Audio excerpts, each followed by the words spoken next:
Release the Kraken!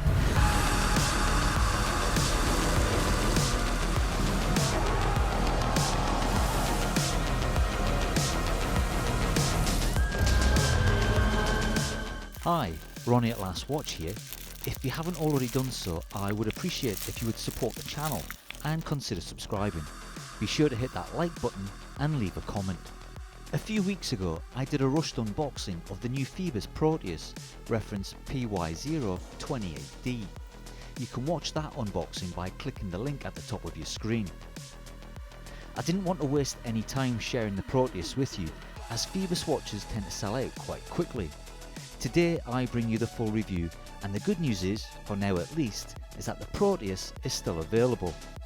If you are one of my loyal viewers that caught the unboxing, it will not have gone unnoticed that I now have the PY028D on a rubber strap. More on that in a moment. Phoibos watches are the brainchild of Hong Kong based Ethan Goh and Emily Feng. Apologies there to Ethan if I mispronounced his name. The brand was established in 2016, with their first watch being launched soon after. The married couple were inspired by a holiday in Greece to develop their brand with a heavy influence of Greek mythology. I was a big fan of the classics at school, so it wasn't a bad call to pick a theme of ancient warring gods. There's more than enough myth and legend to keep Ethan and Emily busy for decades. Also, kudos for picking a brand name that avoids sounding like an Italian fashion designer. Phoibos have taken the name from the sun god Phoebus Apollo, who was the Greek god of light, prophecy, poetry, music and healing. Though I note they have used the Latin depiction of Phoebus, which translates as bright or shining one. The plan from the offset was to shake up the watch market and change people's perceptions about Chinese manufactured watches by producing tough, classy, well-specced, high-quality tool watches at affordable prices. They're obviously doing something right, as the brand has gone from strength to strength, with 3 to 4 product launches year on year.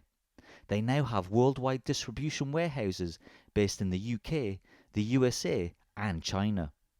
The Proteus I have for review is not a new design, but does have a new case finish. The original Proteus was released earlier this year, and apart from the meteorite black dial, is currently out of stock.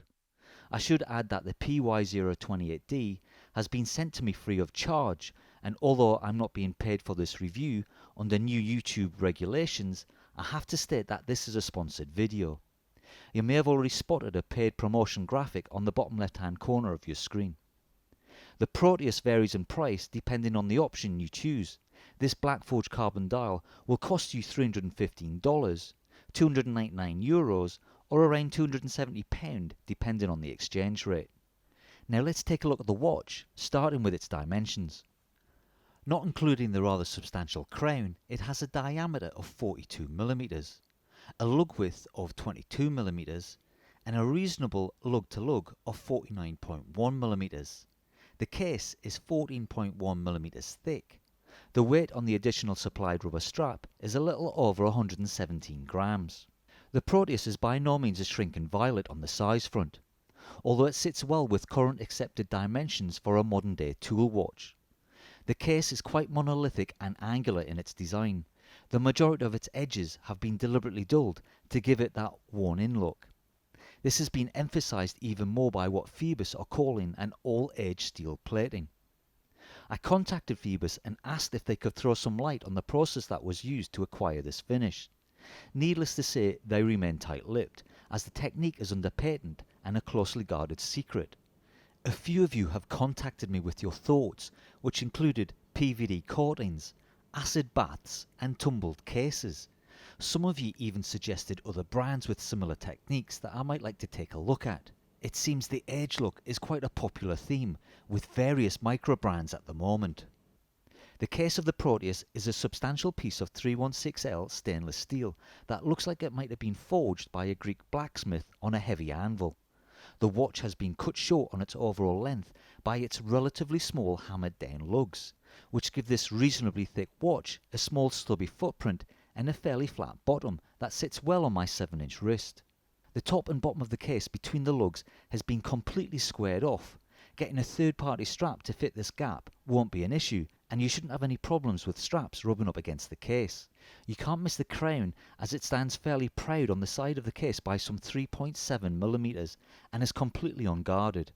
It has a unique spiral edge design that doesn't give you any advantage of grip over a standard coin edge. The crown is finished rather nicely with a Phoibos octopus.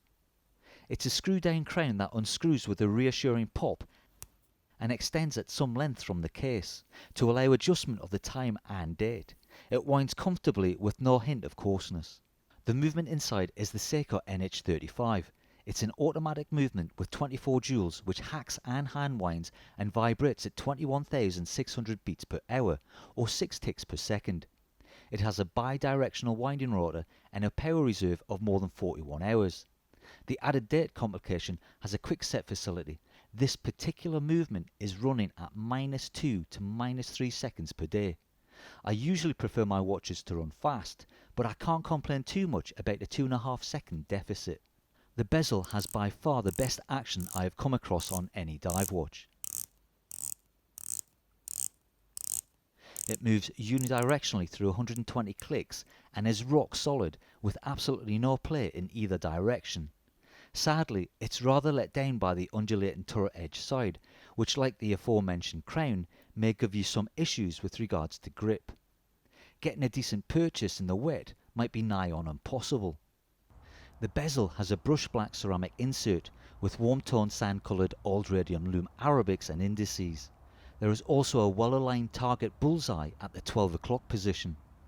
The bezel frames a double dome sapphire crystal with 3 layers of anti-reflective coating, which surprises me as this crystal has more than its fair share of reflections, no doubt helped by the predominantly black dial below.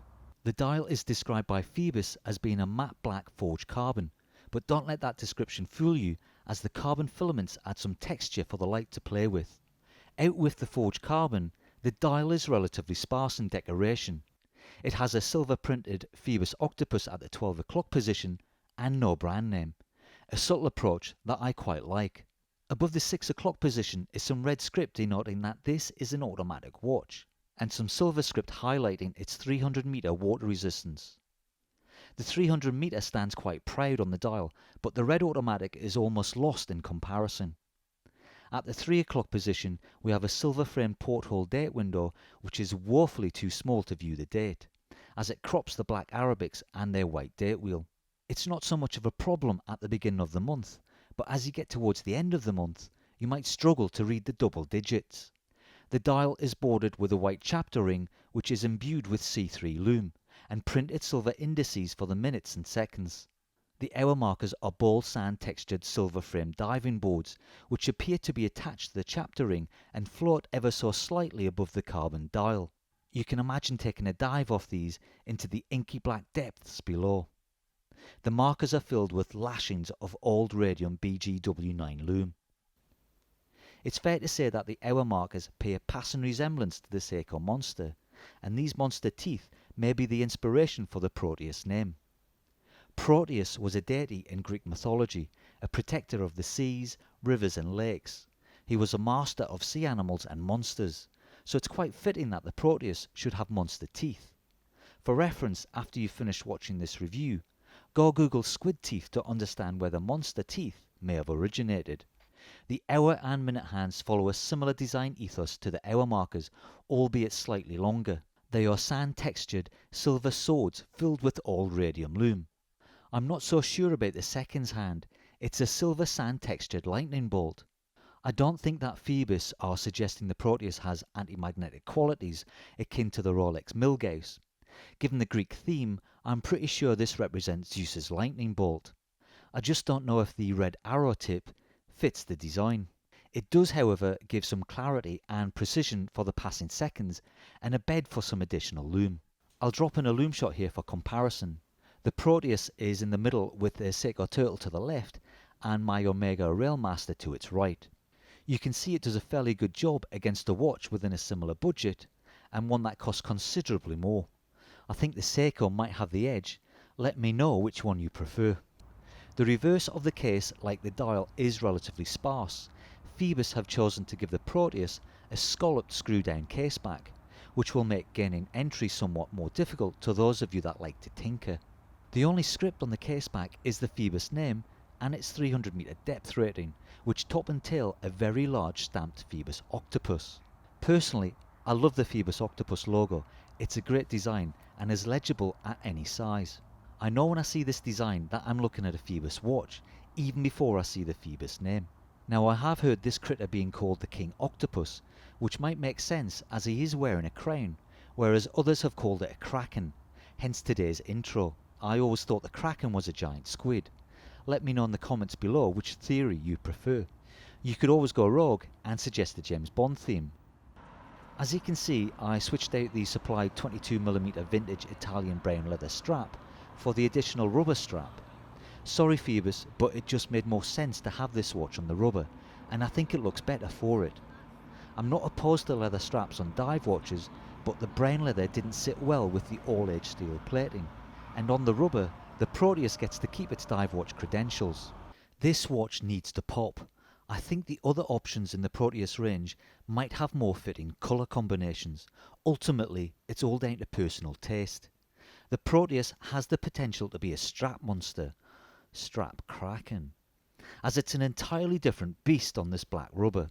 Phoibos haven't skimped with regards to the amount of rubber that they've put onto this dive strap. It's fairly thick, but remains flexible and pliable. That is until you put it on the wrist. It has what can best be described as a tire tread track design at the lugs that fades towards the tail and buckle. It has two chunky sized rubber keepers that could be a little larger as they leave little room to squeeze the tail end of the strap into. The rubber strap comes without any hardware. You will need to transplant the tang and buckle from the leather strap. I'm sure this was a cost saving exercise by Phoibos, but how many pennies did they save? I feel a little cheated, especially when you compare the price of the Proteus to the previous version, which came on a metal bracelet.